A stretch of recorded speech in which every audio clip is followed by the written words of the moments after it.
vào khảo sát cái lô di chuyển của công đi cái công để kiện hàng sang bên kia. Công mới kiện hàng sang bên kia. Kiện hàng cái lô kiện hàng ở chỗ bạn gặp anh Hải. Như mình Hàn Quốc. Đúng rồi.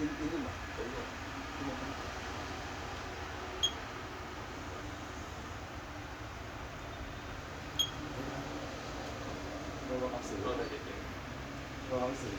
Xét là gặp xử tí nó cao cái lượng mình. Anh nhờ chứ là anh có cái check công nhân anh cứ gửi cho bảo vệ nhé.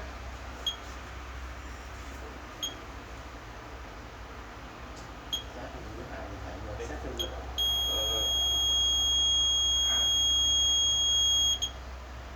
Rồi ok thế thì là cái chủ tiêu.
Mỗi mình à?